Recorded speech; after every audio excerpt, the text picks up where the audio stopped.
I will never forget a conversation I had with two individuals after one of my classes. We were talking about life, and one of the people was explaining, and in a very warm and kind way, of the beautiful life she grew up in, her home, her family, her community. The warmth, the nobility, the dignity. And suddenly, the other person in this conversation says, we live in different universes. I grew up in exactly the opposite type of world, a cold, hostile, dark world. My parents were very angry people. As I grew into an adult, always had to deal with people backstabbing, selfishness, narcissism, a cold world. And the way he described it, literally, I remember, it brought me to tears. And we were speaking about this contrast, how people have different perspectives, different experiences. And of course, there's the combination. Sometimes things are beautiful, and sometimes things are dark and cold. So please join me in this important talk, how to warm your soul in a cold world.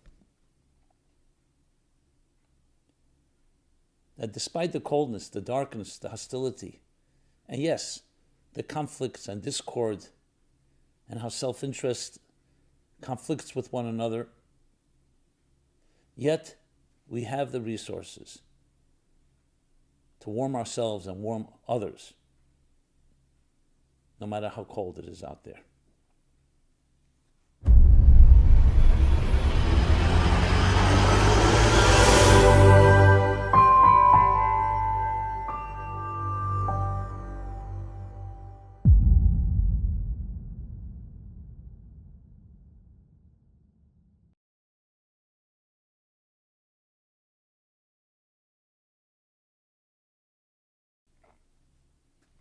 Hi, this is Simon Jacobson, and welcome. We will be discussing how to warm your soul in a cold world. This program is dedicated by Lawrence Obstfeld in loving memory of his father, Ephraim ben Mendel.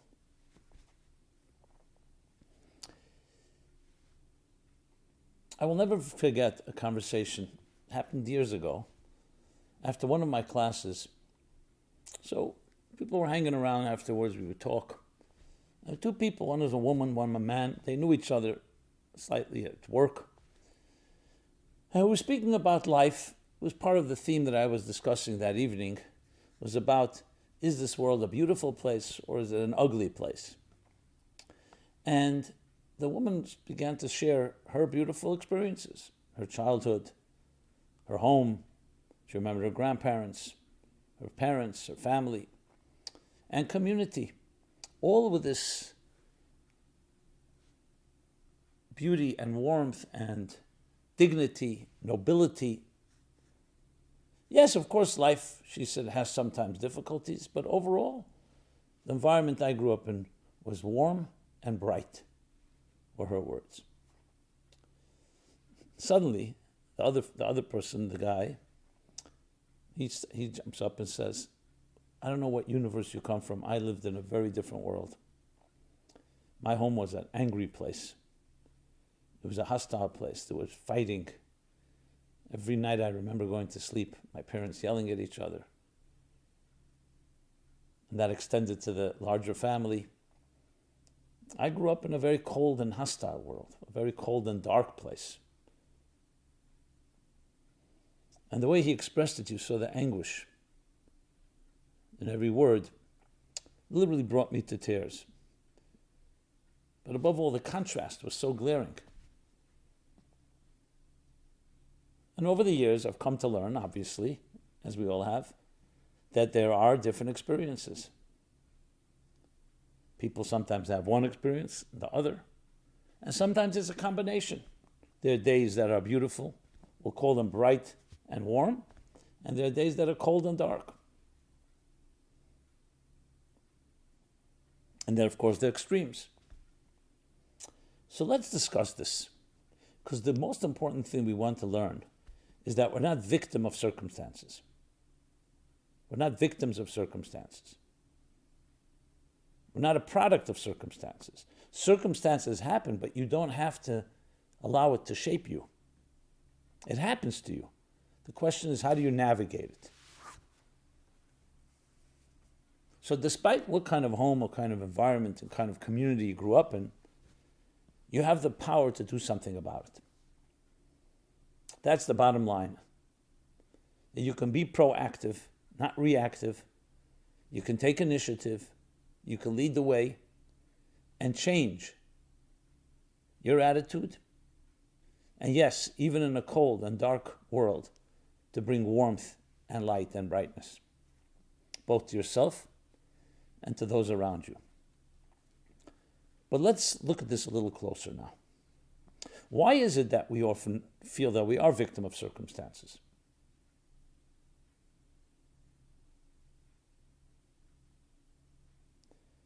Because no one ever told us otherwise.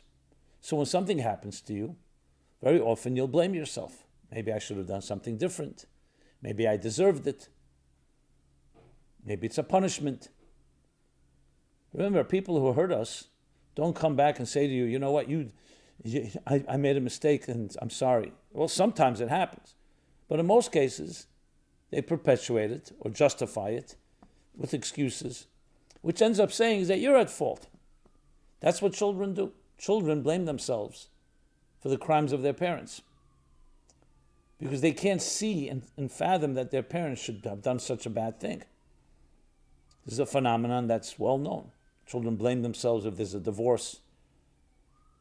Now you think logically, rationally, what did you do? What the children didn't cause the divorce. But you look at your parents with a certain idealism, heroes, and when you suddenly see something that doesn't fit that model, the first instinct is not to blame the parents, it's to blame yourself. But let's not over digress. It's important to understand why we think that way. But the fact is exact opposite. You're never a victim. And that comes back to looking at ourselves and who we are. So let me share a story. I heard this from a rabbi that lived many years in Nashville, Tennessee. I believe he moved there in the late 40s, and he built a Jewish community. I heard the story from him. When he was a young man in New York, in the mid-40s, so he was the student in the yeshiva. The previous Lubavitcher Chabad Rebbe called him in once and said, I want to send you on a mission, on a shlichut, to represent me. I think it was somewhere in the Midwest, not a long-term thing, for a while, a week or two, to reach out to Jews, reach out to people, communicate, inspire, educate. He never did this before, so he had a certain tentativeness. Didn't feel he had the confidence to do it. The Rebbe sensed that there was this hesitation,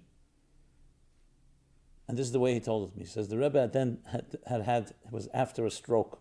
He had suffered a stroke a little while earlier, a few years earlier, which had affected his speech.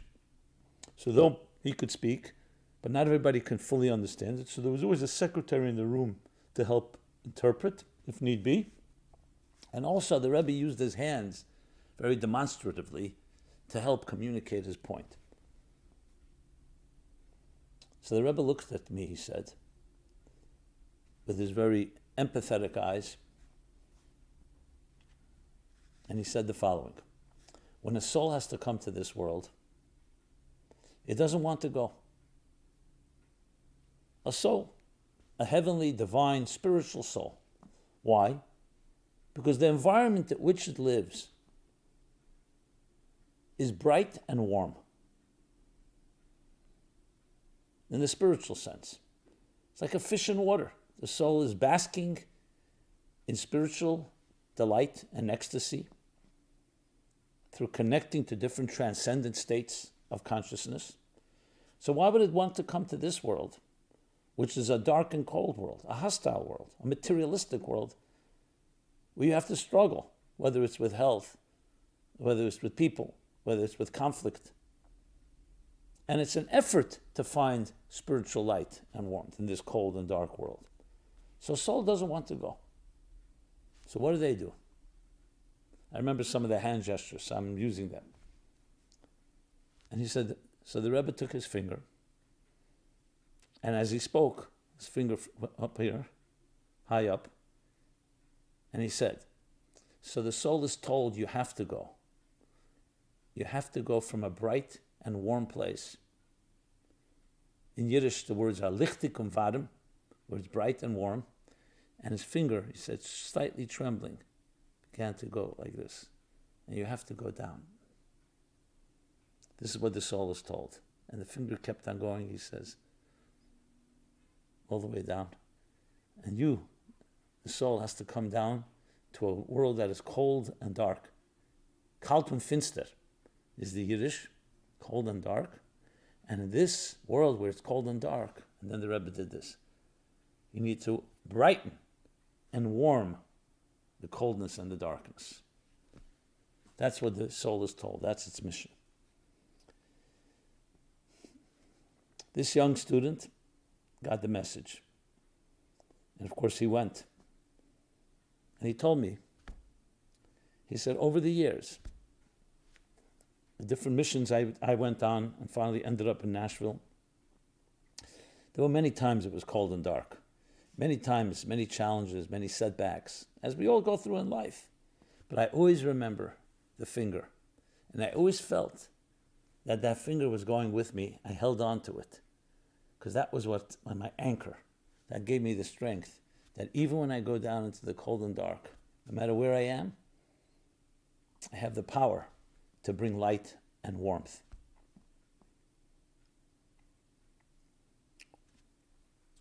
Powerful story. Let's explain it a bit more. In the Book of Proverbs, it says that the soul of a human being is a flame of God. It's a divine flame. That's the description, a flame. What is a flame? A flame illuminates and warms its environment. That's the inherent you.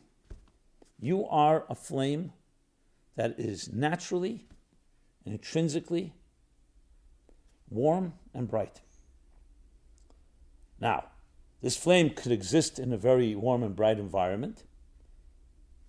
And then, of course, it's like it's at home. It's home. But it could also enter a cold and dark place. And it has the power, because that's its nature, to warm and illuminate the environment, like we see. Go into a dark, cold room, and you bring a flame in there, automatically, without any effort. The flame doesn't have to invest, does not need to battle.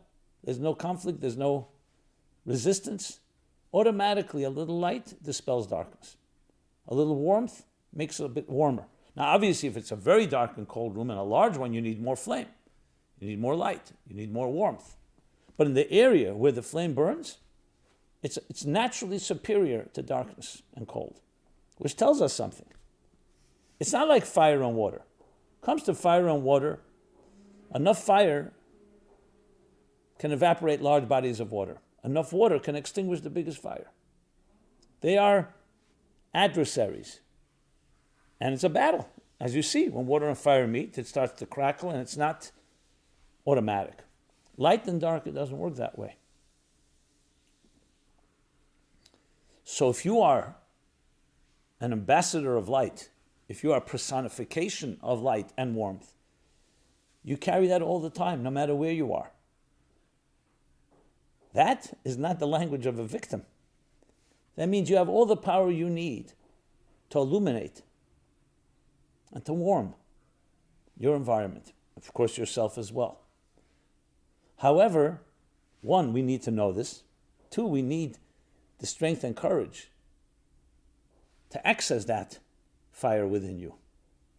If not, the environment can, in turn on you. So as children, defenseless, vulnerable children, impressionable, if we are in an environment, unfortunately, tragically, God forbid, that's cold and dark, for whatever reason, yes, we're susceptible and it will affect us. That doesn't mean that the fire in your soul disappears. It just means it's being suppressed. It's being subdued. It's being covered up, which is what makes the tragedy so profound. On the other hand, parents that are nurturing, an environment that's nurturing, what do you think is happening? It's allowing the fire of your soul, the flame, the warmth, the light, to express itself. That's the beauty of a healthy, nurturing environment. It validates, it encourages, it nourishes, and cultivates the natural you.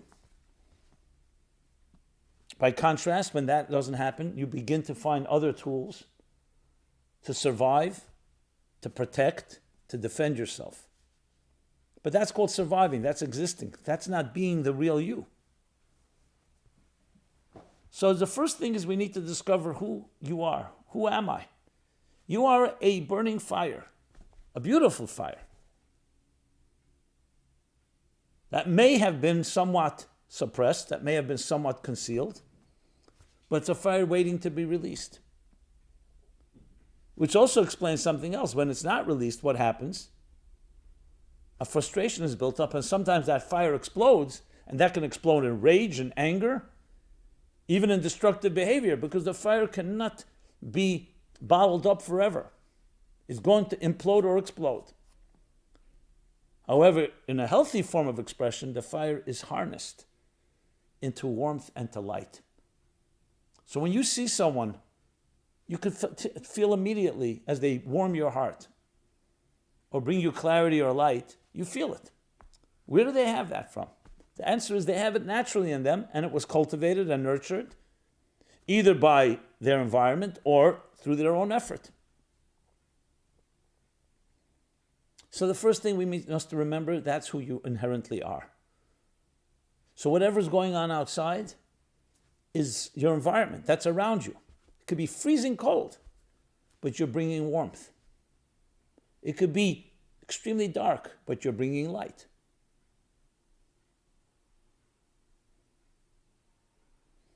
We all know the power of that one line from Shakespeare, the title of one of his plays, A Midsummer Night's Dream. A Midsummer Night's Dream.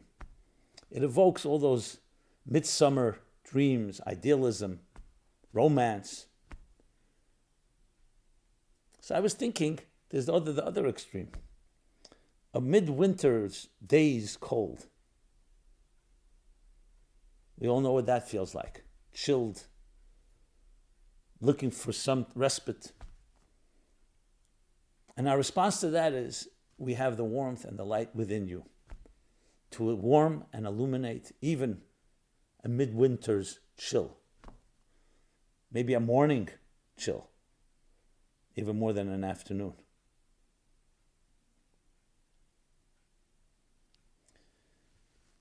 So how do we actually do this in practicality? How do you feed a flame? You either ignite it or you fan it. In our case, it doesn't have to be ignited from scratch because the positive flame is there, even if you don't feel it and no one else feels it. So it needs to be fanned. How do you get a flame going? So you need fuel and you need effort. So there's another verse in Proverbs that says, the flame, the candle of a mitzvah, and the light of Torah. Ner mitzvah v'Torah are. But let's explain that in simple English. The word mitzvah means connection. That's its real meaning, not commandment, connection. A good deed.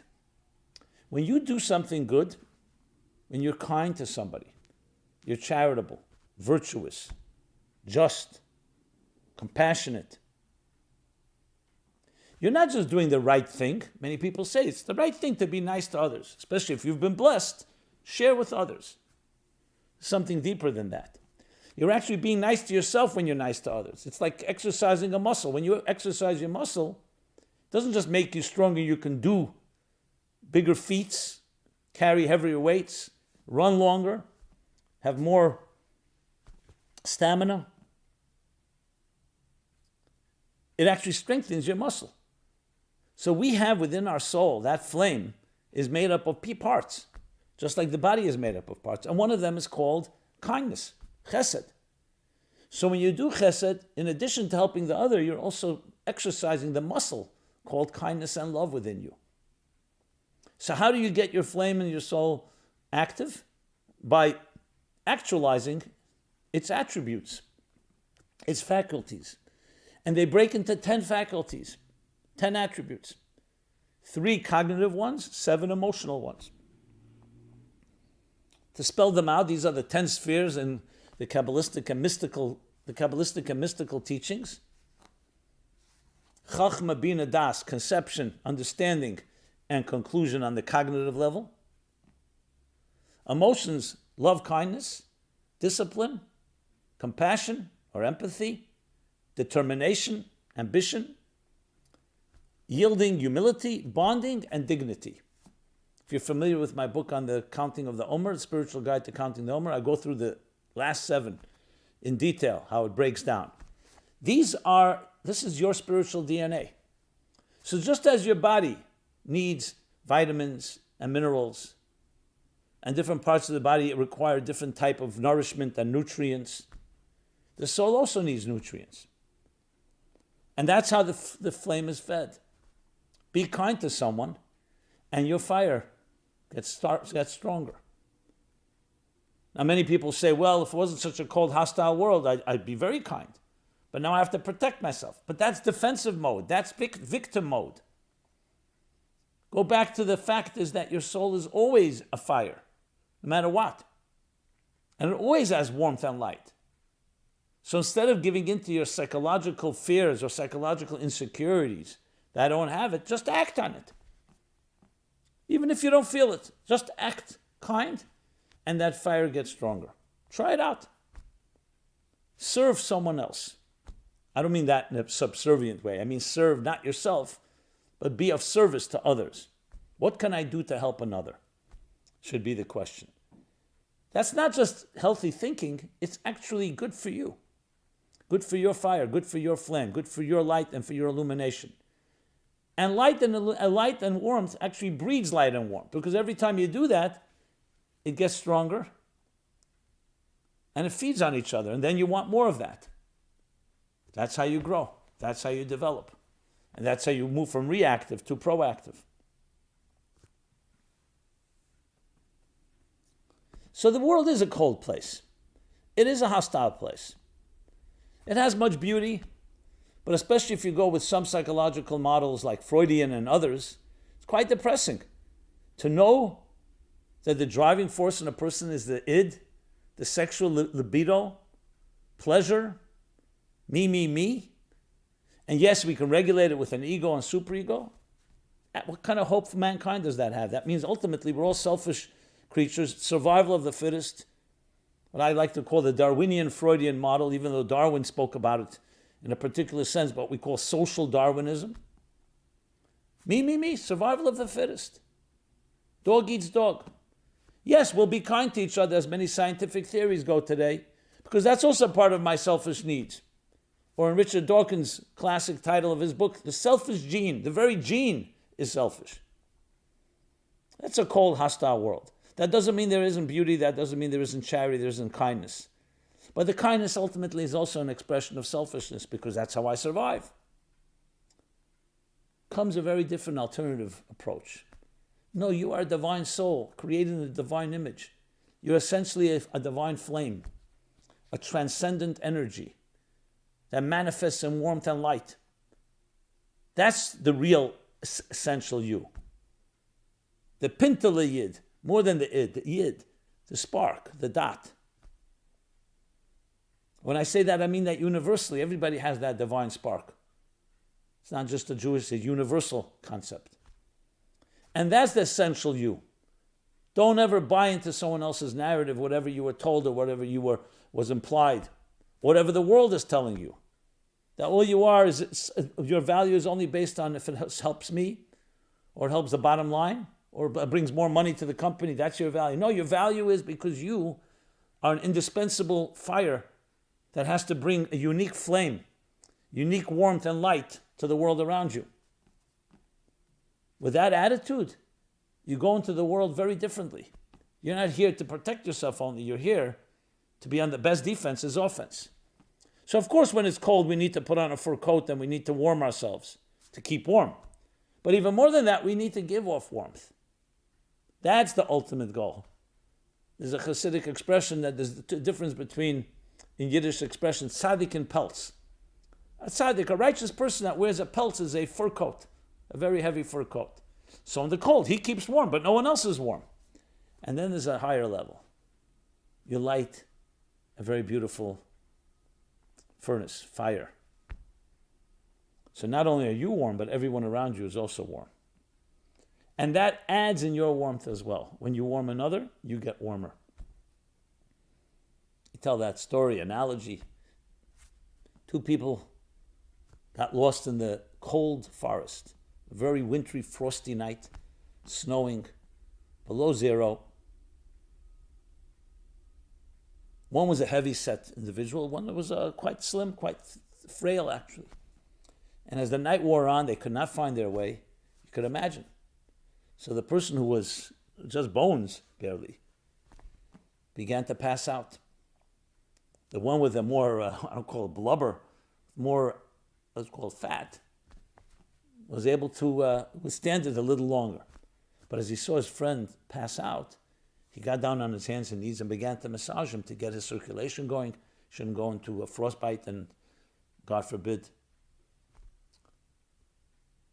But the night wore on and it continued to get colder and he didn't have strength any longer and he almost also passed out. And miraculously, someone came by, a wagon, and picked them both up, brought them to a local inn where they warmed up by the fire and they both survived. So the frail man came to the heavyset man, his partner, and said to him, I need to thank you. You could have easily just left me alone there, freezing in the cold, and just went off on your own. But you made the effort to keep my blood going, and that saved my life. And the heavier set man said to him, no, I have to thank you. Because had I not exerted myself, I too would have passed out earlier, because he had to work hard. And as he worked hard, he had to get his circulation going. Fascinating. Helping another helps yourself. I'm not suggesting that it should be done for that reason, as I just spoke about the selfish gene. But it's important to know because that's who you are. You're essentially an entity of light and warmth. And you become healthier when you give off light and warmth. That's why you see people, how frustrated they get when they don't feel they're accomplishing something, when they don't feel they're illuminating, when they feel they're not contributing. One of the first things I tell anyone who comes to me with any issues in life, no matter what it is, if they're capable, unless it's impossible, then they need other type of intervention. I say, do one thing a day where when you go to sleep, you say, I'm proud of what I did today. Because very often, negative feelings about yourself feed into the negative, and you end up not accomplishing anything. So it becomes a vicious cycle of a self-fulfilled doomsday prophecy that I'm not capable. And then that just continues to perpetuate. Do one thing at least a day and say, today I did something, I helped someone, I volunteered, I helped a needy child, I spoke to someone, I sent a beautiful message to someone who needed a little warmth or light. And then you go to sleep with that feeling. That alone builds up confidence, and you'll do it twice as much the next day. So it's not always getting into the right mood. It's sometimes doing what's right, and that will get you into the right mood.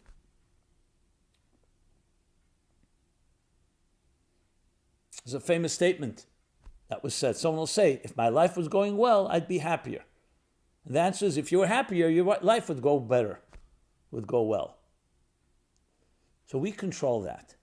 Is it difficult? There are times it's difficult because sometimes we feel we're a product of the cold and the dark. But you're not. Remember, soul comes down into a dark and cold world to illuminate, to warm, to brighten. And you have that power.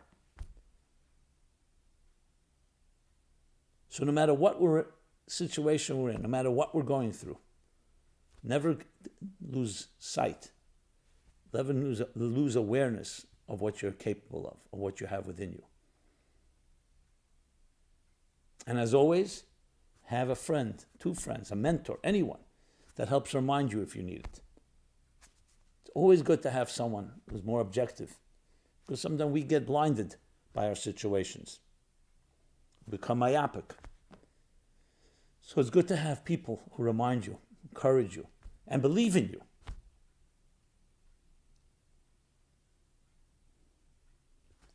And that's how we how you warm your soul in a cold world, and how you warm others. And if each of us does that, accumulatively, all these flames come together. And what happens when flames come together? It becomes a great bright flame that overpowers naturally and dispels all the darkness. And we firmly believe that if each of us does that, we will accumulatively and collectively create that synergy, that harmony, that will indeed transform this world and bring personal and global redemption. This has been Simon Jacobson. I thank you for listening. I'd love to hear your feedback, thoughts, comments, suggestions. And of course, please share. If you felt this brought some light and warmth to you, share the light and the warmth. That's what we're here for. Share your light and warmth. Hopefully this resonates. And that's what our mission is at the Meaningful Life Center. Myself and my entire wonderful team, completely committed to do whatever we can to bring our light and warmth, to ignite or to fan the flames of your light and warmth, and empower you with all the tools and resources you need to warm and brighten your environment, yourself, your family, your community. So join us. Check it out at meaningfullife.com. Check out our programs. We have a whole slew of a wide array of different topics that cover different issues. And again, I'd love to hear your feedback. There's nothing like the synergy of a back and forth. Thank you again. Be well, be blessed.